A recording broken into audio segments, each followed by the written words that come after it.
Assalamualaikum warahmatullahi wabarakatuh. Perkenalkan, nama saya Usni Hermi, NIM 1912112625 dari Stikes Mercu Bakti Jaya.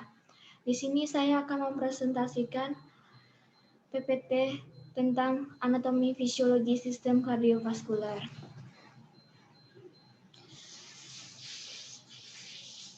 Sistem kardiovaskular merupakan organ sistem sirkulasi darah yang terdiri dari jantung, komponen darah yang berfungsi memberikan dan mengalirkan suplai oksigen dan nutrisi ke seluruh jaringan tubuh yang diperlukan dalam proses metabolisme. Yang pertama, kita masuk ke jantung. Jantung ini merupakan bagian penting dari sistem kardiovaskular yang berfungsi sebagai pompa, yaitu memompa darah, mempunyai peranan penting dalam kehidupan dan sebagai salah satu indikator kehidupan. Jantung ini terletak di rongga toraks di antara kedua paru dan berada di tengah dada sedikit ke sebelah kiri sternum dan berada kira-kira 5 cm di atas processus. Jantung ini memiliki ukuran kira-kira yaitu panjangnya 12 cm dan lebarnya 8-9 cm dan memiliki ketebalan kira-kira 6 cm. Beratnya sekitar 200-425 kg.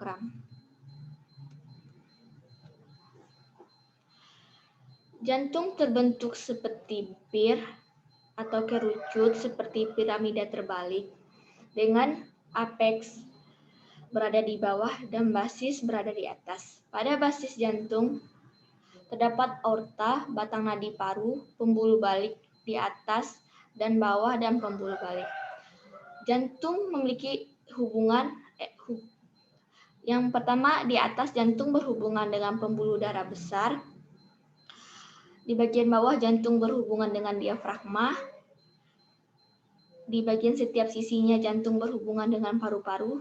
Di bagian belakang jantung berhubungan dengan aorta, descedes, oesophagus, dan kolumna vertebralis.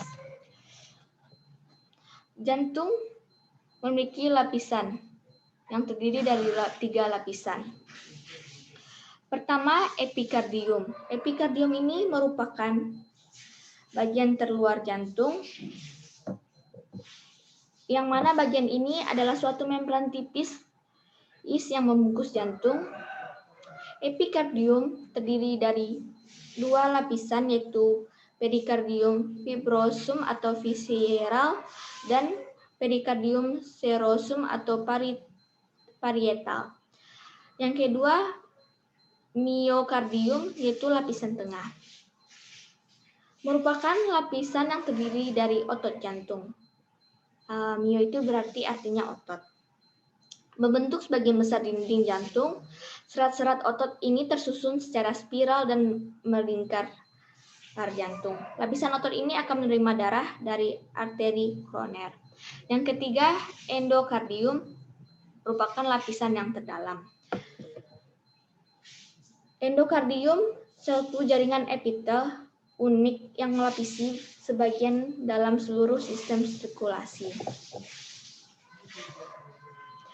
Ruang dalam jantung. Ruang dalam jantung terbagi menjadi 4, yaitu pertama atrium dextra berfungsi sebagai tempat penyimpanan darah dan sebagai penyalur darah dari vena-vena sirkulasi sistematik yang mengalir ke ventrikel kanan. Yang kedua, ventricle dextra berhubungan dengan atrium kanan melalui ostium atrioventricle dextrum dan dengan tractus pulmonalis melalui ostium pulmonalis. Yang ketiga, atrium sinistra yang mempunyai ciri-ciri ruang berdinding tipis, letaknya di bagian belakang jantung, 2 vena pulmonalis pada tiap sisi. Yang keempat, ventricle sinistra. Ventricle sinistra ini berhubungan dengan atrium sinistra melalui ostium anterioventricular sinistra dan dengan cara aorta melalui ostium aorta. Aorta terdiri dari valvula vitralis, valvula seminularis aorta. Katup-katup jantung. Yang pertama yaitu katup atrioventrikular. Yang kedua katup semilunar. Selanjutnya kita masuk ke bagian peredaran darah jantung. Peredaran darah jantung ini terdiri dari 3, yaitu arteri koronaria kanan. Berasal dari sinus anterior aorta, berjalan ke depan antara truncus pulmonalis dan auricula. Memberikan cabang-cabang atrium dextra dan ventrikel kanan. Yang kedua, arteri koronaria kiri lebih besar dari arteri koronaria dextra. Aliran vena jantung. Sebagian darah dari dinding jantung mengalir ke atrium kanan melalui sinus coronarius yang terletak di bagian belakang sulcus atrioventricularis, merupakan lanjutan dari vena.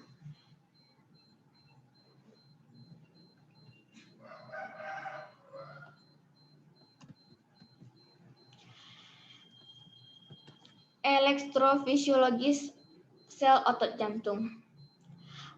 Aktivitas listrik jantung merupakan akibat perubahan permeabilitas membran sel. Seluruh proses aktivitas jantung dinamakan potensial aksi yang disebabkan oleh rangsangan listrik, kimia, mekanik, dan termis. Bunyi jantung mempunyai bunyi pertama dan bunyi kedua. Bunyi pertama itu berbunyi loop dan bagian bunyi kedua dup. Loop, dup. Selanjutnya kita masuk ke sistem pembuluh darah. Pembuluh darah adalah prasarana jalan aliran darah ke seluruh tubuh. Fungsi pembuluh darah adalah mengangkut darah dari jantung ke seluruh bagian tubuh dan mengangkat kembali darah yang sudah dipakai ke jantung. Aliran darah dalam tubuh terdiri dari aliran darah koroner, portal, pulmonal, dan sistemik. Komponen pembuluh darah yaitu arteri. Arteri berfungsi untuk transportasi darah dengan tekanan yang tinggi ke seluruh jaringan tubuh. Dinding arteri kuat dan elastis.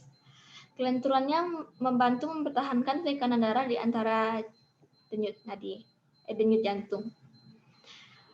Yang kedua, arteriola. Merupakan cabang paling ujung dari sistem arteri. Berfungsi sebagai katup pengontrol untuk mengatur pengaliran darah ke kapiler. Yang ketiga, kapiler. Merupakan pembuluh darah yang halus dan berdinding sangat tipis, yang berfungsi sebagai jembatan di antara arteri dan vena.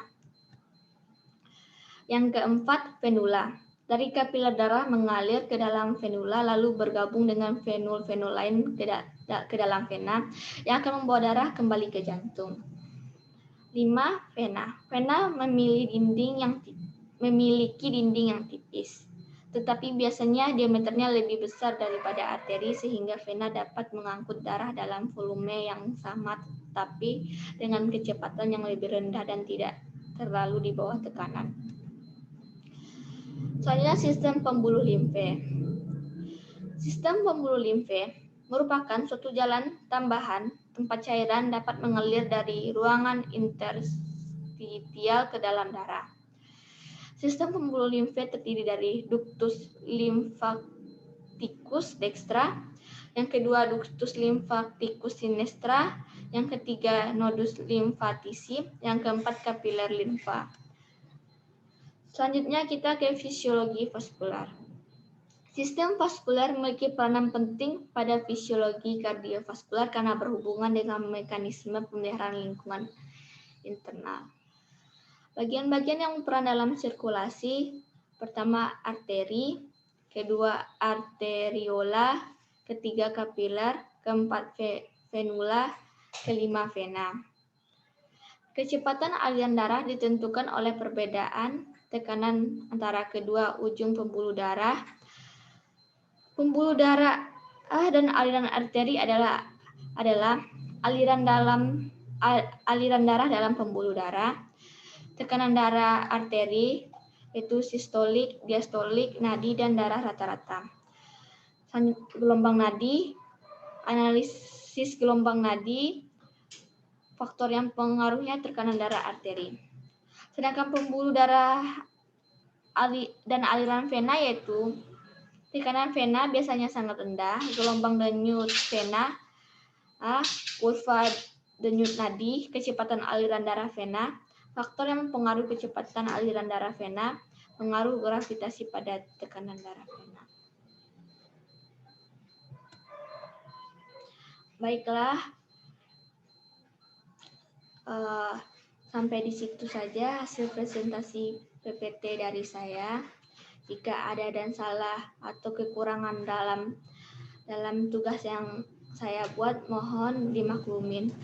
Terima kasih. Assalamualaikum warahmatullahi wabarakatuh.